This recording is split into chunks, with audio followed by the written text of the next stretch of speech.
Hey everyone, welcome back to BMGT 411 at Point Park University, Advanced Marketing Management. This is the final module for Advanced Marketing Management, Module 8. In Module 8, we're going to talk about customer relationship management and creating long-term loyalty. This is Chapter 4 in your book.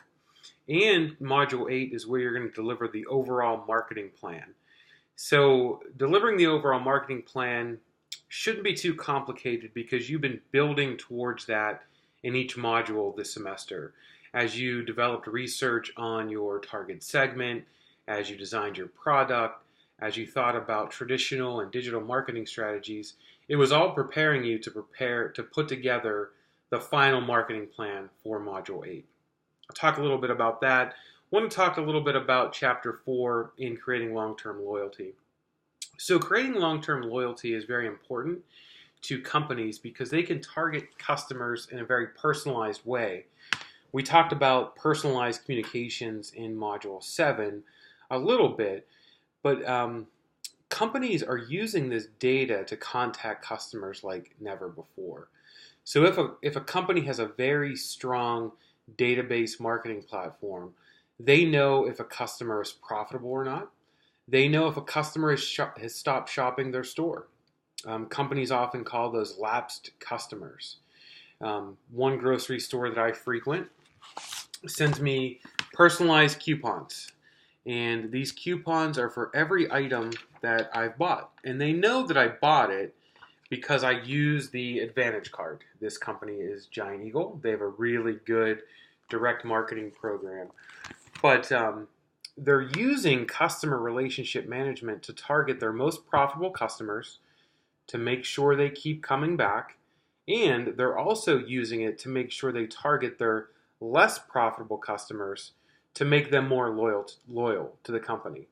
The goal is for companies to keep customers that are the most loyal happy and keep them coming back, and to make customers who aren't as loyal even more profitable. There's this rule that's discussed in Chapter 4 in your book called the 80-20 rule.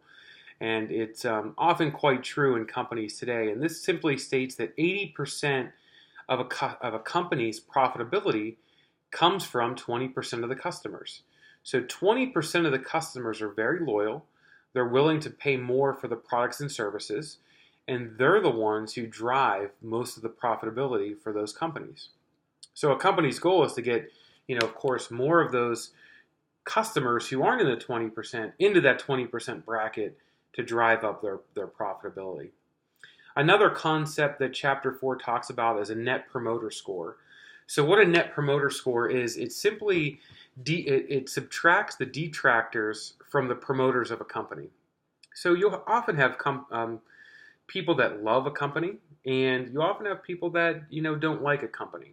But if you think about a company like Apple or USAA in banking or Nordstrom's or Southwest Airlines, they have many more promoters than they do detractors. And because of that, they're able to charge a premium for their products and services. Their customers know there's a lot of value there. There's a lot of perceived value, which Chapter 4 talks about. And net promoter score, the higher it is, the more people are willing to pay for that product or service. So as a company, you want your fans to outweigh your detractors. And that's what NPS is, or net promoter score. You can look that up on the internet to see what some of your favorite companies' net promoter score is. You'll often find that companies that charge a premium that people are willing to pay for have a very high net promoter score. People love to brag about these companies. They love to talk about it. They love to use their products and services, and therefore the companies are more profitable. So look up net promoter score, and some examples like USAA, Costco's another one, has a very high net promoter score, Apple, and Southwest Airlines. So that's Chapter 4, creating long-term loyalty. Wanted to make sure we covered that. It's a very important part of marketing today. And as a marketing manager, you're going to be tasked with, making sure your customers that you acquire are not only that you acquire them, but they are good, loyal, and profitable customers. And how do you keep them? And what is your plan to keep them once you acquire them? I'm going to move on to the last assignment for Module 8. So Module 8 is all about delivering the marketing plan. So an optional textbook for the semester was the Marketing Plan Handbook. This was written by Marion Burke Wood. Great resource for you on developing a marketing plan. This is the part where you put everything that you've done in previous modules together.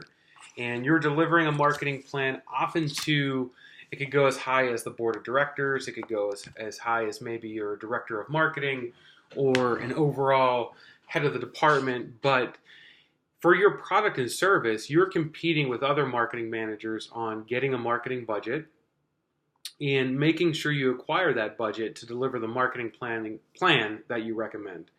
So I'm going to go through the deliverables that are expected in a marketing plan. So there are 9 key components that you're going to deliver in the last assignment.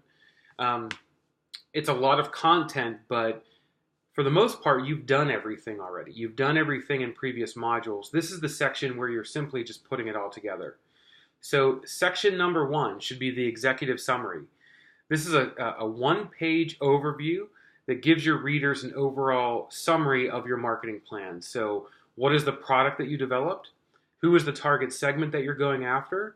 What is the opportunity of that target segment? And what is the overall summary of your marketing plan? Like, what are you trying to do to reach that target segment? In business today, executives are often very busy. They're only going to have time to consume as much information as needed. So oftentimes, if you prepare this marketing plan, you probably are going to put a ton of work into it, but they're only going to get past that first page, the executive summary. So you want to make sure that the reader knows when they read the executive summary what your project is all about, what your product is about, what your pricing strategy is, who your target segment is, what the opportunity is, and how you're going to go about reaching your target segment. So that's part 1, very important part of the overall marketing plan. Part 2 is the situational analysis or SWOT analysis. You've already done this from Module 1. You should have this completed. So looking at the strengths, weaknesses, opportunities, and threats of the brand that you're launching. How are you going to go about leveraging those strengths? How are you going to overcome those weaknesses? What are the threats out there from competitors, and what are the opportunities? So the SWOT analysis should already be done by Module 1, but you're going to include it in the overall marketing plan.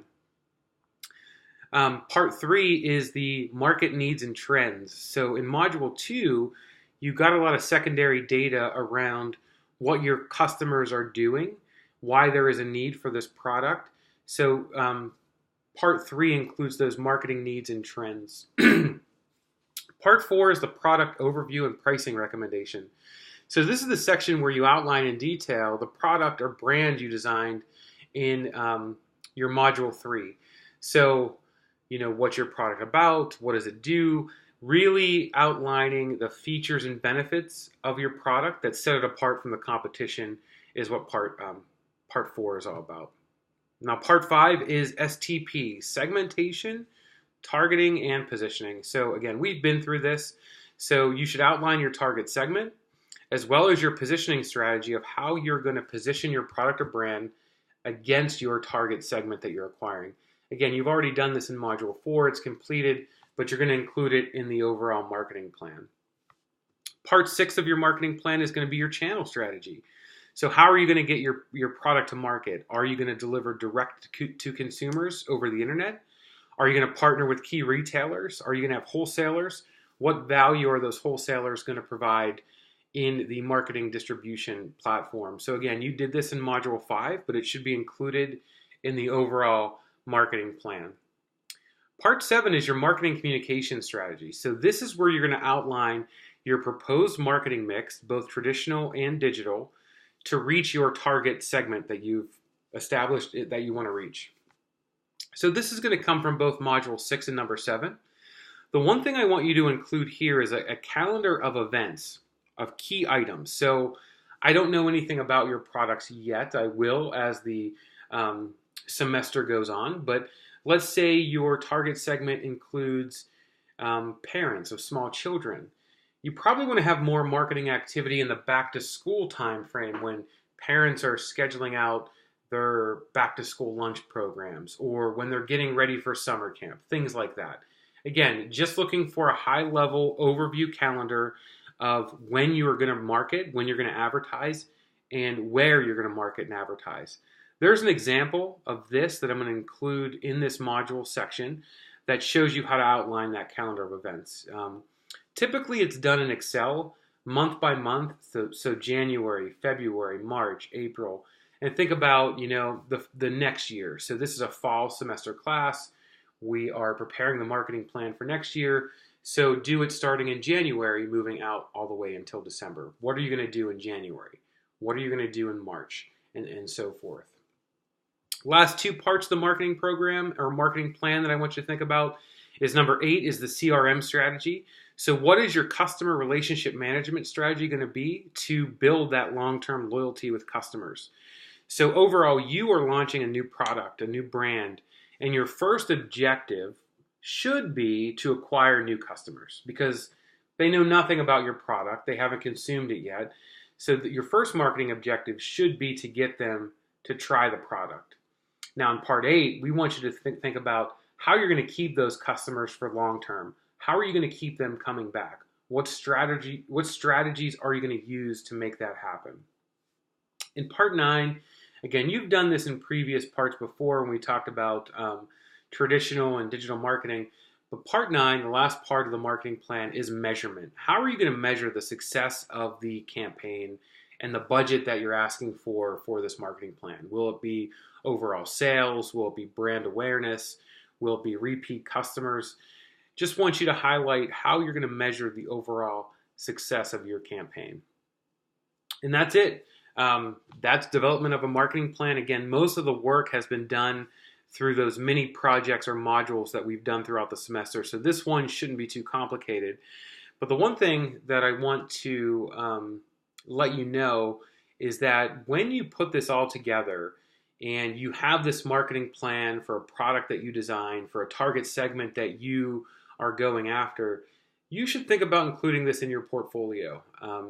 If you want to be a marketing manager, it's going to be very helpful as you go out in your first interviews to have examples of work and relevant real world work is most important. So if you go in an interview, you can bring this marketing plan to your prospective employer and show them that you know the details of how to develop a marketing plan. I think it'll be very helpful as you enter your career and hopefully become marketing managers. I wish you all luck, and hopefully it was a good semester for you. Thank you.